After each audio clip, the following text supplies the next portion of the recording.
नमस्कार। अलीगढ़ मुस्लिम यूनिवर्सिटी के chancellor his holiness doctor Syedna Mufaddal Saifuddin साहब, शिक्षा मंत्री डॉक्टर रमेश पोखरियाल निशंक जी, शिक्षा राज्य मंत्री श्रीमान संजय धोत्रे जी, वाइस चांसलर भाई तारिक मंसूर जी, सभी प्रोफेसर्स, स्टाफ, इस कार्यक्रम में जुड़े एएमयू के हजारों छात्र छात्राएं, एएमयू के लाखों एलुमनाई, अन्य महानुभाव और साथियों, सबसे पहले मैं आप सभी का आभार व्यक्त करना चाहता हूं। आपने एएमयू के शताब्दी समारोह के इस ऐतिहासिक अवसर पर मुझे अपनी खुशियों के साथ जुड़ने का मौका दिया है। मैं तस्वीरों में देख रहा था, century gate, social science department, mass communication, तमाम विभागों की बिल्डिंग्स को खूबसूरती से सजाया गया है। ये सिर्फ बिल्डिंग नहीं है, इनके साथ शिक्षा का जो इतिहास जुड़ा है वो भारत की अमूल्य धरोहर है। आज एएमयू से तालीम लेकर निकले सारे लोग भारत के सर्वश्रेष्ठ स्थानों पर और संस्थानों में नहीं बल्कि दुनिया के सैकड़ों देशों में छाए हुए हैं। मुझे विदेश यात्रा के दौरान अक्सर यहां के एलुमनाई मिलते हैं जो बहुत गर्व से बताते हैं कि मैं एएमयू से पढ़ा हूं। एएमयू के एलुमनाई कैंपस से अपने साथ हंसी मजाक और शेरो शायरी का एक अलग अंदाज लेकर आते हैं। वो दुनिया में कहीं भी हो भारत की संस्कृति का प्रतिनिधित्व करते हैं। प्राउड अलीग्स, यही कहते हैं ना आप लोग। पार्टनर्स, आपके इस गर्व की वजह भी है। अपने 100 वर्ष के इतिहास में एएमयू ने लाखों जीवन को तराशा है, संवारा है, एक आधुनिक और वैज्ञानिक सोच दी है। समाज के लिए, देश के लिए कुछ करने की प्रेरणा जगाई है। मैं सभी के नाम लूंगा तो समय शायद बहुत कम पड़ जाएगा। एएमयू की ये पहचान, इस सम्मान का आधार उसके वो मूल्य रहे हैं जिन पर सर सैयद अहमद खान द्वारा इस संस्थान की स्थापना की गई है। ऐसे प्रत्येक छात्र छात्रा और इन 100 वर्षों में एएमयू के माध्यम से देश की सेवा करने वाले प्रत्येक टीचर प्रोफेसर का भी मैं अभिनंदन करता हूं। अभी कोरोना के इस संकट के दौरान भी एएमयू ने जिस तरह समाज की मदद की वो अभूतपूर्व है।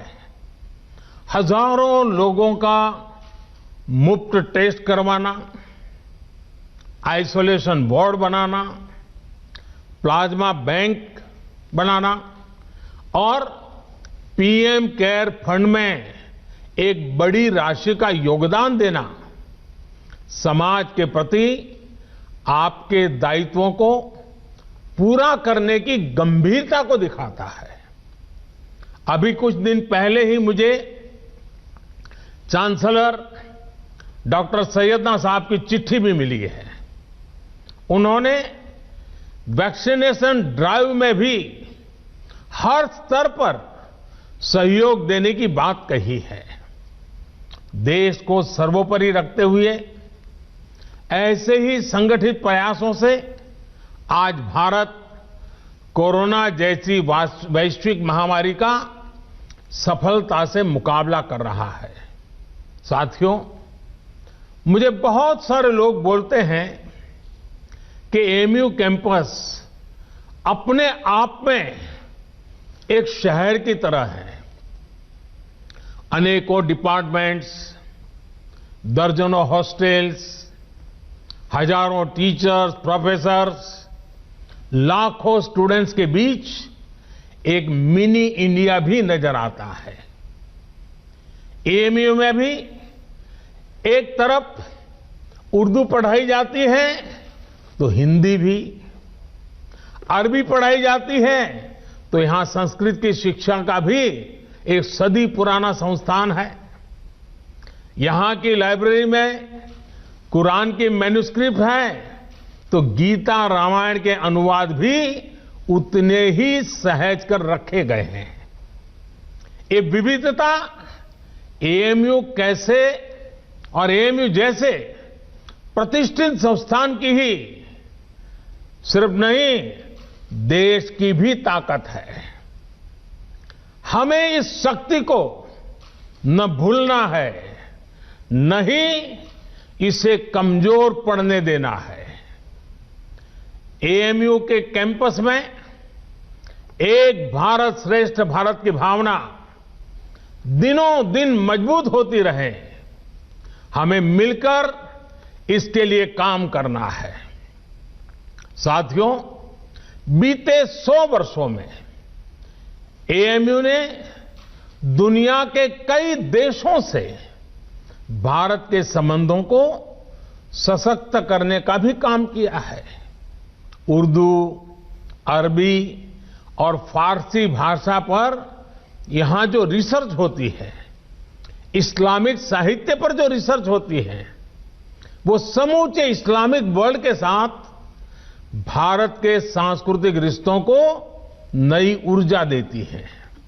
मुझे बताया गया है कि अभी लगभग 1000 विदेशी स्टूडेंट्स हमारे यहां एएमयू में पढ़ाई कर रहे हैं। ऐसे में एएमयू की ये भी जिम्मेदारी है कि हमारे देश में जो अच्छा है, जो बेहतरीन है, जो देश की ताकत है, वो देखकर, वो सीखकर, उसकी यादें लेकर के ये छात्र अपने अपने देशों में जाएं। क्योंकि एएमयू में जो भी बातें वो सुनेंगे, देखेंगे, उसके आधार पर वो राष्ट्र के तौर पर भारत की आइडेंटिटी से जोड़ेंगे। इसलिए आपके संस्थान पर एक तरह से दोहरी जिम्मेदारी है, अपना रिस्पेक्ट बढ़ाने की और अपनी रिस्पॉन्सिबिलिटी बखूबी निभाने की। आपको एक तरफ अपनी यूनिवर्सिटी की सॉफ्ट पावर को और निखारना है और दूसरी तरफ नेशन बिल्डिंग के अपने दायित्व को निरंतर पूरा करना है। मुझे विश्वास है एएमयू से जुड़ा प्रत्येक व्यक्ति, प्रत्येक छात्र छात्रा अपने कर्तव्यों को ध्यान में रखते हुए ही आगे बढ़ेगा। मैं आपको सर सैयद द्वारा कही गई एक बात, उस बात की आज याद दिलाना चाहता हूं। उन्होंने कहा था, अपने देश की चिंता करने वाले का पहला और सबसे बड़ा कर्तव्य है कि वो सभी लोगों के कल्याण के लिए कार्य करे, भले ही लोगों की जाति, मत या मजहब कुछ भी हो। साथियों, अपनी इस बात को विस्तार देते हुए सर सैयद ने एक उदाहरण भी दिया था। उन्होंने कहा था, जिस प्रकार मानव जीवन और उसके अच्छे स्वास्थ्य के लिए शरीर के हर अंग का स्वस्थ रहना जरूरी है, वैसे ही देश की समृद्धि के लिए भी उसका हर स्तर पर विकास होना आवश्यक है। साथियों, आज देश भी उस मार्ग पर बढ़ रहा है जहां प्रत्येक नागरिक को बिना किसी भेदभाव देश में हो रहे विकास का लाभ मिले। देश आज उस मार्ग पर बढ़ रहा है जहां का प्रत्येक नागरिक संविधान से मिले अपने अधिकारों को लेकर निश्चिंत रहे, अपने भविष्य को लेकर के निश्चिंत रहे। देश आज उस मार्ग पर बढ़ रहा है जहां मजहब की वजह से कोई पीछे न छूटे, सभी को आगे बढ़ने के समान अवसर मिले, सभी अपने सपने पूरे करें। सबका साथ, सबका विकास, सबका विश्वास, यह मंत्र इसका मूल आधार है। देश की नीयत और नीतियों में यही संकल्प झलकता है। आज देश गरीबों के लिए जो योजनाएं बना रहा है, जो बिना किसी मत मजहब के भेद के हर वर्ग तक पहुंच रही हैं, बिना किसी भेदभाव 40 करोड़ से ज्यादा गरीबों के बैंक खाते खुले, बिना किसी भेदभाव 2 करोड़ से ज्यादा गरीबों को पक्के घर दिए गए, बिना किसी भेदभाव 8 करोड़ से ज्यादा महिलाओं को गैस कनेक्शन मिला, बिना किसी भेदभाव कोरोना के इस समय में 80 करोड़ देशवासियों को मुफ्त अन्न सुनिश्चित किया गया, बिना किसी भेदभाव आयुष्मान योजना के तहत 50 करोड़ लोगों को 5 लाख रुपए तक का मुफ्त इलाज संभव हुआ। जो देश का है वो हर देशवासी का है और इसका लाभ हर देशवासी को मिलना ही चाहिए। हमारी सरकार इसी भावना के साथ काम कर रही है। साथियों, कुछ दिन पहले मेरी मुलाकात अलीगढ़ मुस्लिम यूनिवर्सिटी के ही एक एल्यूमनाई से हुई थी। वो एक इस्लामिक स्कॉलर भी है। उन्होंने एक बहुत इंटरेस्टिंग बात मुझे बताई जो मैं आपसे भी शेयर करना चाहता हूं। स्वच्छ भारत मिशन के तहत जब देश में 10 करोड़ से ज्यादा शौचालय बने तो इसका लाभ सभी को हुआ। ये शौचालय भी बिना भेदभाव ही बने थे, लेकिन एक उसका एस्पेक्ट ऐसा जिनकी उतनी चर्चा नहीं हुई है और न ही एकेडमिक वर्ल्ड का इस पर उतना ध्यान गया है। मैं चाहता हूं कि अलीगढ़ मुस्लिम यूनिवर्सिटी का भी हर स्टूडेंट इस पर गौर करे। मेरे साथियों, एक समय था जब हमारे देश में मुस्लिम बेटियों का ड्रॉप आउट रेट, शिक्षा में से ड्रॉप आउट रेट 70% से ज्यादा था, 70% से ज्यादा था। मुस्लिम समाज की प्रगति में बेटियों का इस तरह पढ़ाई बीच में छोड़ना हमेशा से बहुत बड़ी बाधा रहा है। लेकिन 70 साल से हमारे यहां स्थिति यही थी कि 70% से ज्यादा मुस्लिम बेटियां अपनी पढ़ाई पूरी नहीं कर पाती थी। इन्हीं स्थितियों में स्वच्छ भारत मिशन शुरू हुआ, गांव-गांव शौचालय बने, सरकार ने स्कूल जाने वाली गर्ल्स स्टूडेंट के लिए मिशन मोड पे अलग शौचालय बनवाए। आज देश के सामने क्या स्थिति है? पहले मुस्लिम बेटियों का जो स्कूल ड्रॉप आउट रेट 70% से ज्यादा था, वो अब घटकर करीब-करीब 30% रह गया है। पहले लाखों मुस्लिम बेटियां शौचालय की कमी की वजह से पढ़ाई छोड़ देती थी। अब हालात बदल रहे हैं। मुस्लिम बेटियों का ड्रॉप रेट कम से कम हो, इसके लिए केंद्र सरकार निरंतर प्रयास कर रही है।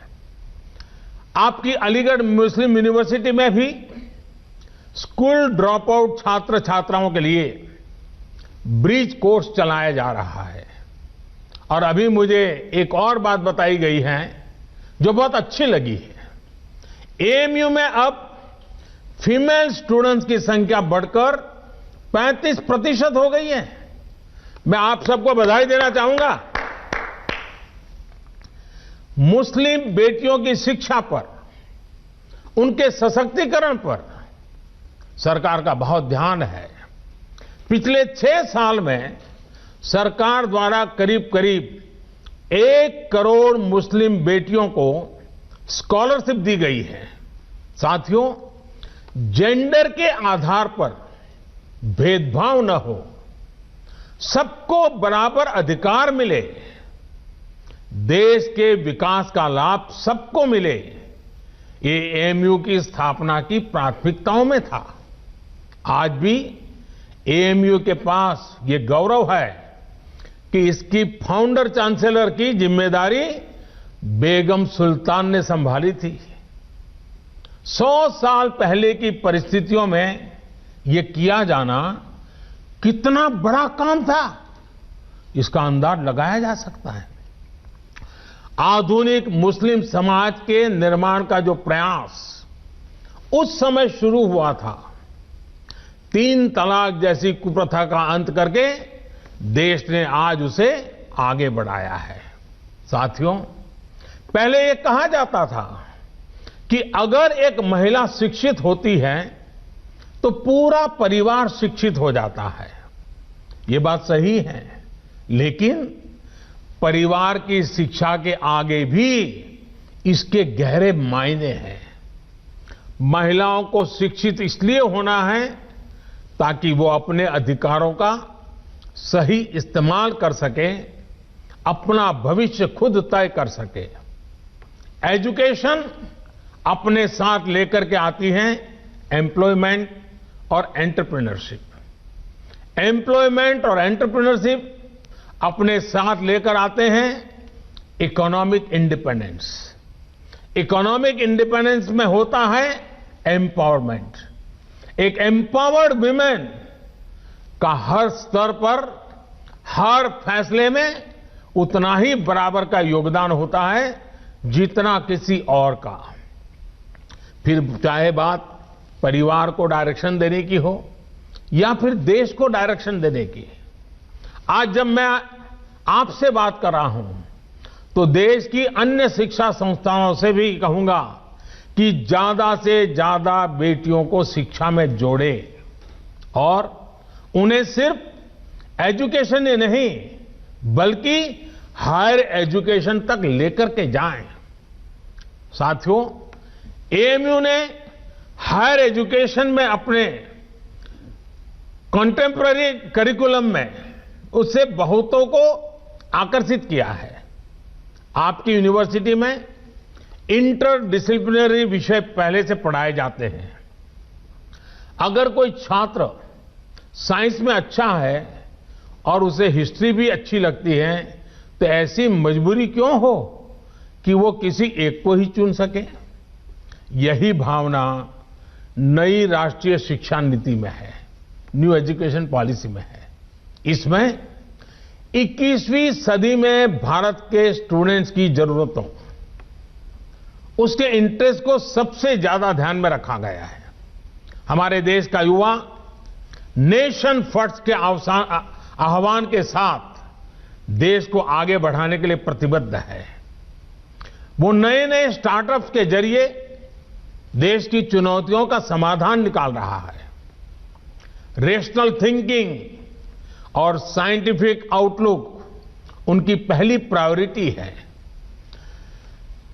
राष्ट्रीय शिक्षा नीति में भारत के युवाओं की इसी एस्पिरेशंस को प्राथमिकता दी गई है।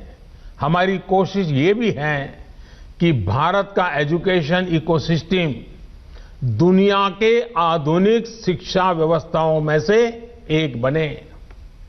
नई नेशनल एजुकेशन पॉलिसी में जो मल्टीपल एंट्री है, एग्जिट पॉइंट की व्यवस्था है, उससे स्टूडेंट्स को अपनी शिक्षा के बारे में फैसले लेने में आसानी हो गई। हर एग्जिट ऑप्शन के बाद उन्हें एप्रोप्रिएट सर्टिफिकेट भी दिया जाएगा। ये स्टूडेंट्स को पूरे कोर्स की फीस की चिंता किए बिना अपना फैसला लेने की आजादी होगी। साथियों, सरकार हायर एजुकेशन में नंबर ऑफ एनरोलमेंट्स बढ़ाने और सीटें बढ़ाने के लिए भी लगातार काम कर रही है।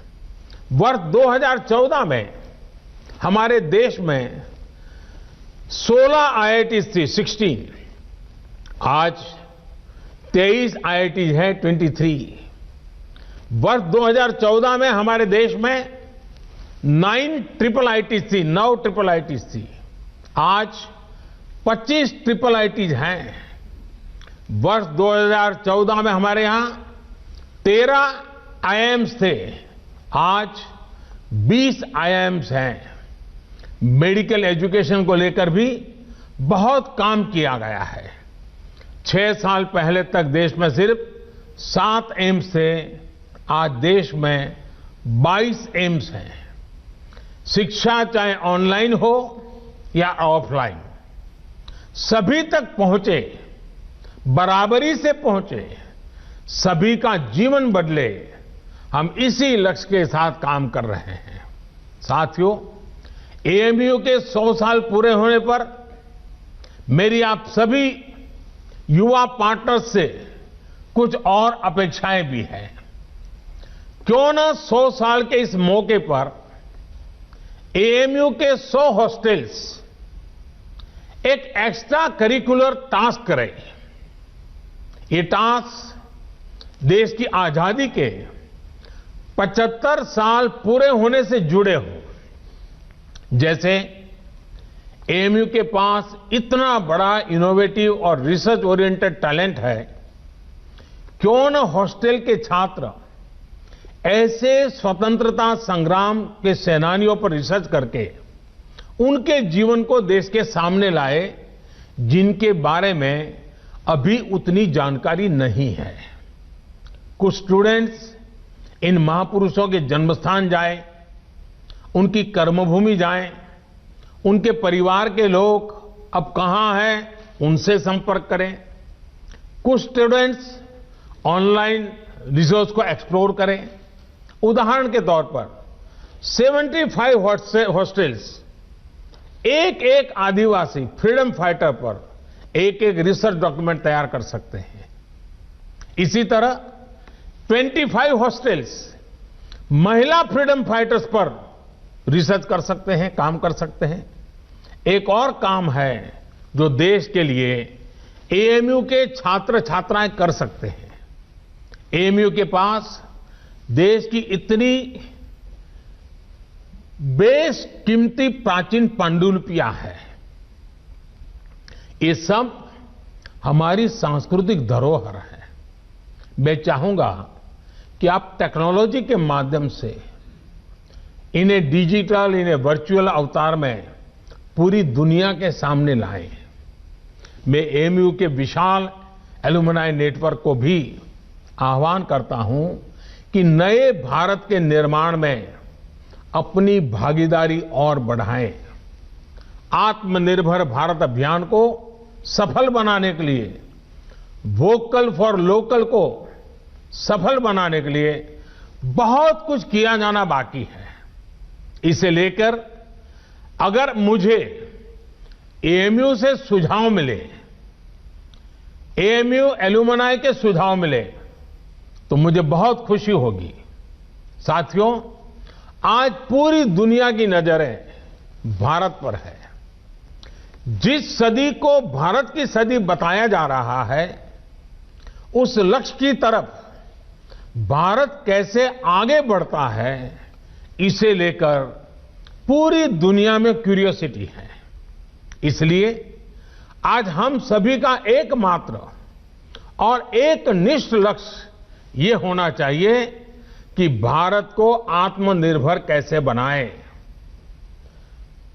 हम कहां और किस परिवार में पैदा हुए, किस मत मजहब में बड़े हुए, इससे भी अहम यह है कि हर एक नागरिक की आकांक्षाएं और उसके प्रयास देश की आकांक्षाओं से कैसे जुड़े। जब इसको लेकर एक मजबूत नींव पड़ेगी तो लक्ष्य तक पहुंचना और आसान हो जाएगा। साथियों, समाज में वैचारिक मतभेद होते हैं, ये स्वाभाविक भी है, लेकिन जब बात राष्ट्रीय लक्ष्यों के प्राप्ति की हो तो हर मतभेद किनारे रख देना चाहिए। जब आप सभी युवा साथी इस सोच के साथ आगे बढ़ेंगे तो ऐसी कोई मंजिल नहीं जो हम मिलकर के हासिल न कर सके। शिक्षा हो, आर्थिक विकास हो, बेहतर रहन सहन हो, अवसर हो, महिलाओं का हक हो, सुरक्षा हो, राष्ट्रवाद हो, ये जो चीजें हैं जो हर नागरिक के लिए जरूरी होती है, ये कुछ ऐसे मुद्दे हैं जिन पर हम अपनी राजनीतिक या वैचारिक मजबूरियों के नाम पर असहमत हो ही नहीं सकते।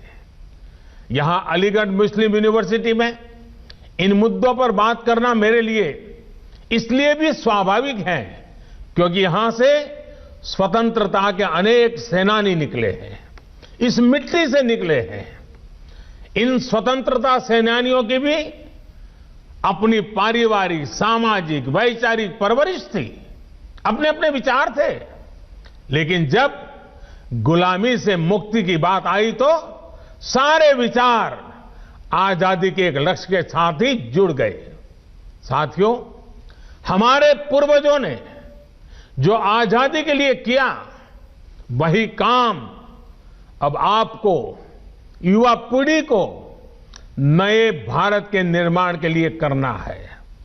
जैसे आजादी एक कॉमन ग्राउंड थी, वैसे ही नए भारत के लिए हमें एक कॉमन ग्राउंड पर काम करना है।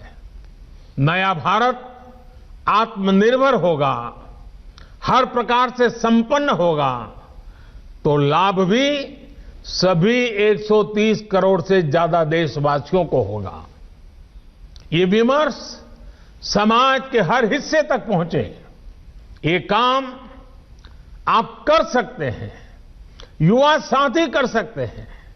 साथियों, हमें यह समझना होगा कि सियासत सोसाइटी का एक अहम हिस्सा है, लेकिन सोसाइटी में सियासत के अलावा भी दूसरे मसले हैं। सियासत और सत्ता की सोच से बहुत बड़ा, बहुत व्यापक किसी भी देश का समाज होता है। पॉलिटिक्स के ऊपर भी समाज को आगे बढ़ाने के लिए बहुत स्पेस होती है, उस स्पेस को भी एक्सप्लोर करते रहना बहुत जरूरी है। ये काम हमारे एएमयू जैसे कैंपस कर सकते हैं, आप सभी कर सकते हैं। साथियों, न्यू इंडिया के विजन की जब हम बात करते हैं तो उसके मूल में भी यही है कि राष्ट्र के, समाज के विकास को राजनीतिक चश्मे से न देखा जाए।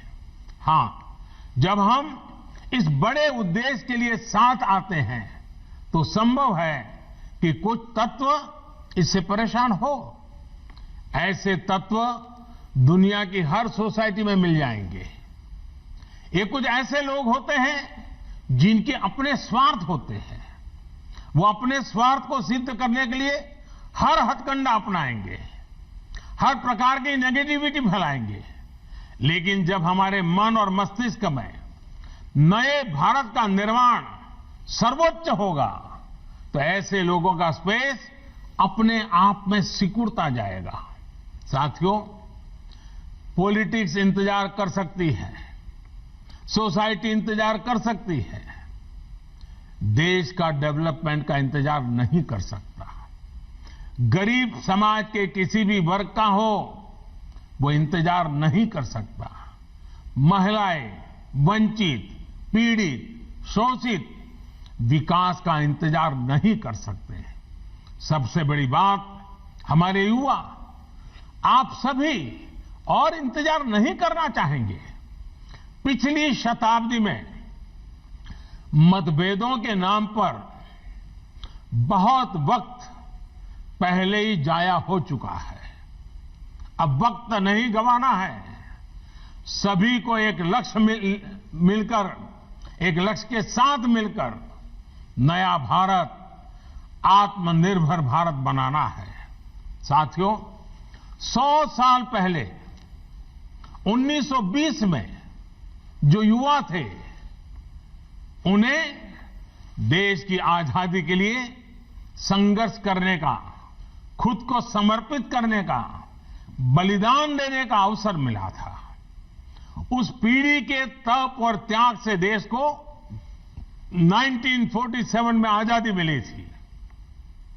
आपके पास, आज की पीढ़ी के पास आत्मनिर्भर भारत, नए भारत के लक्ष्य को पूरा करने के लिए बहुत कुछ करने का अवसर है। वो समय था 1920 का, ये समय है 2020 का। 1920 के 27 साल के बाद देश आजाद हुआ था। 2020 के 27 साल बाद, जो कि अगले 27 साल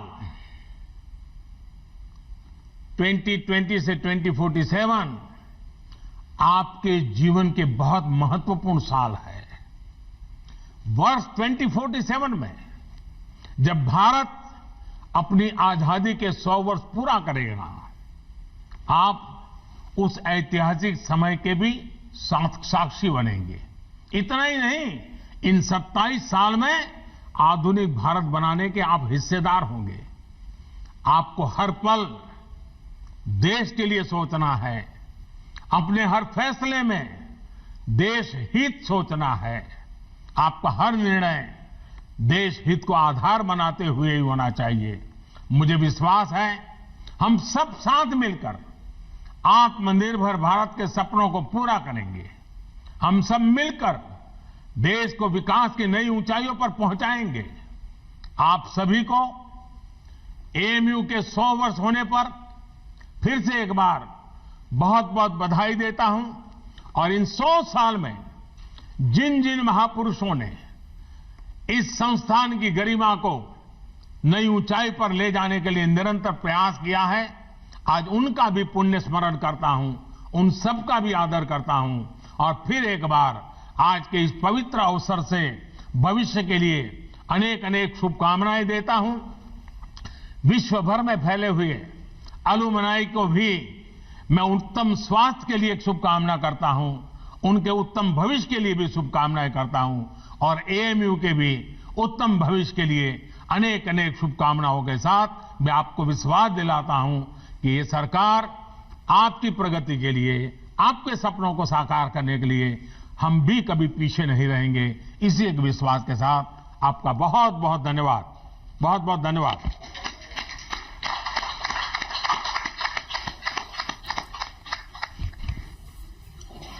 It is my proud privilege to तो आप propose the ये vote of thanks. तस्वीरें देख रहे हैं और साथ ही साथ आपने प्रधानमंत्री मोदी का संबोधन सुना।